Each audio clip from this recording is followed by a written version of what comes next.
Good morning, good afternoon, good evening, wherever you are across this great wide world of ours. I am going to try to make it an attempt to do in a video, and I don't know if my sinuses are going to hold up on this, but I will try my best.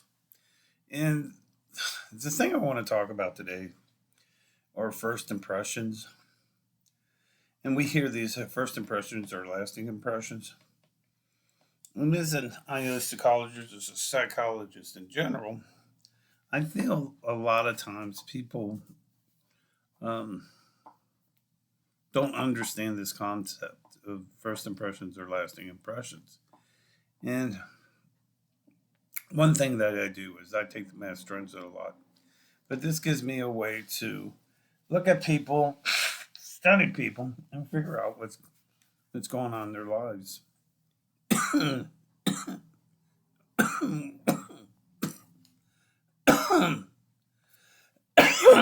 Excuse me.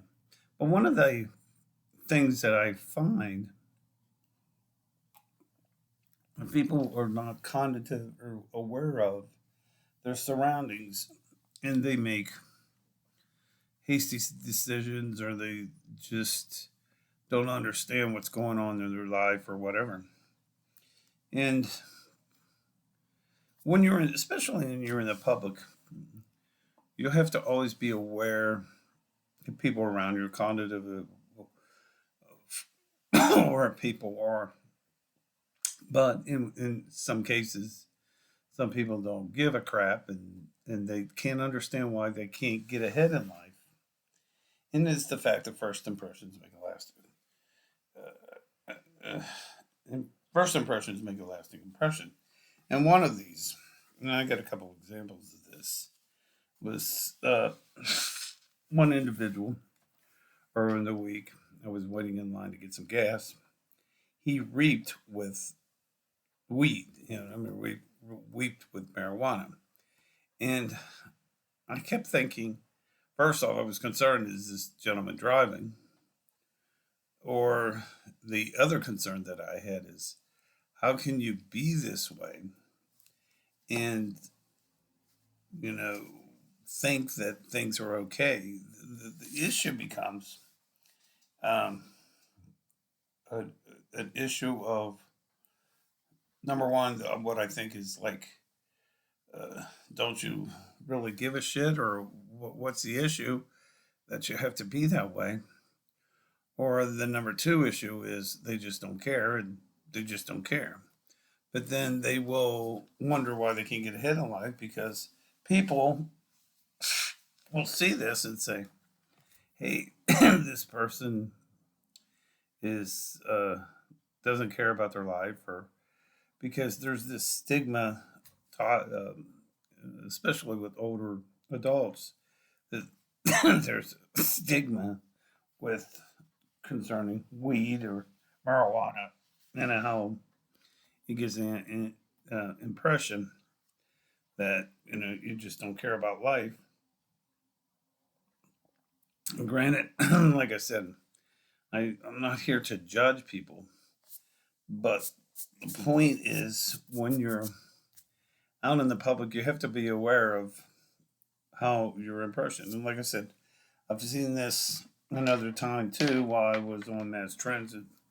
Somebody got on the bus and smelled very badly of weed, and it was like, granted, I know they're not at their work, but the point is, you don't know who you're going to run into, and when this happens, are you cognitive, or are you aware of what the consequences of this are when it becomes uh, an issue? The case in point too, I know somebody that I've been working with, uh, trying to help them get jobs, and I was helping them because they had not been, they got fired from their job, and they were working on trying to find another job. But the point that occurred about this is, when I was helping them, and I saw them had this interview, that interview, this interview, that interview, and I was trying to help them on job interviews, and I was wondering what was going on, why they could not get a job. These to me, and I turned that off because these to me is when I find out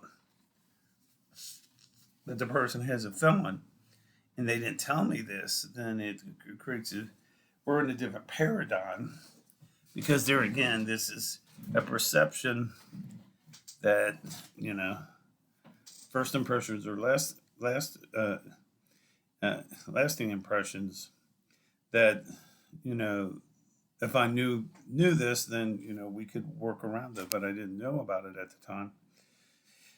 So this created more issues because, like I said, when somebody goes again, well, first impressions are lasting impressions, and you can't change that with people when they're doing that. Another institution, or another example, I should say, is I was on mass trends the other day, and this one woman was calling, hey bitch, this bitch, that bitch. And it was like, oh my God, you're out in the public and you're saying this stuff.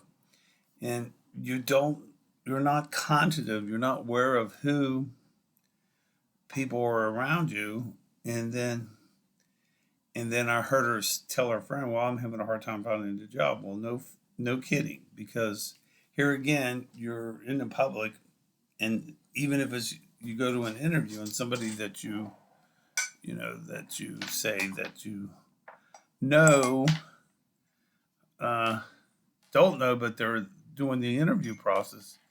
This could be a really, um, this could create a little hamper for you to um, to get the job because there again, first impressions are lasting impressions. And I don't know if people are aware of this, but you got to always work on trying to put your best foot forward. I was working on another client last week, and they were asking me some opinion about things. And I said, I always put my best foot forward. I said, as a psychologist, and even on my social media stuff, I have to always be accommodative. And I was trying to tell them, it's like a brand. So, and it's like Pepsi or Coke or whatever it is. And if you don't put a positive light on this, then the issue becomes um, this is a person that's not dedicated to their craft or dedicated to helping others. In my case, if I'm like, you know, befriending people that half their boobs are hanging out of their shirt, and like I said, there's one social media that these ones try to befriend me, and their boobs are hanging halfway out of their shirts or want to hook up or. And number one, that there again, first impressions are lasting impressions. If you're trying to find a job and you've got that kind of stuff on the video, trust me, many HR people will get online and look and see what's on what you're posting or whatever. And if it becomes down to two equal candidates, and you have very negative outlook and negative things on your social way, it could impede you getting in the job. So I told this person, you've got to keep a positive outlook or not post on social media for that reason. Because the fact of the matter is, first impressions are lasting impressions. So, and I think in this age, and I think it's not necessarily the older generation, not Gen X or the baby boomers, but I think it's more in line with the Gen Zs that they have to be aware of this too. Many of them are just starting to get out in the job market, and you got to be cognitive of where you post, what you post, and it has to be what I was telling one of my children. I said things that you post has to be job related or professional. If you post stuff on there, being negative about this person or negative about, it can impede you getting a job somewhere. So um, it's got to be professional Granted, like I do a lot on the BIA, Bureau of Indian Affairs, and how they're past the time for the reservations. But my presentations are very professional, and that is what works because it's there again. First impressions are lasting impressions. Anyway, these are just some food for thoughts about this. Please like and subscribe to my channel if you haven't. Please uh, reach out to my books. I have numerous books, about 8, 9 books on Amazon, self-published. They're under B. Thomas Miller and also Boyd Miller. They're available, like I said, on Amazon. I've had a couple literary agents reach out to me trying to be my agent. I've got to work more on that. But like I told one agent last week, my intent is to inform and educate, and not necessarily to make money on it. And there again, I told this to another friend of mine too. The YouTube pages too. If the intent is there to make money, you're almost going to lose because the intent should not be to make money, but to inform and educate. Anyway, please like and subscribe. If you have any questions, feel free to reach out to me, the bthomasmillerpsych@gmail.com. Anyway, I hope to talk to you real soon, and have a great day. Bye.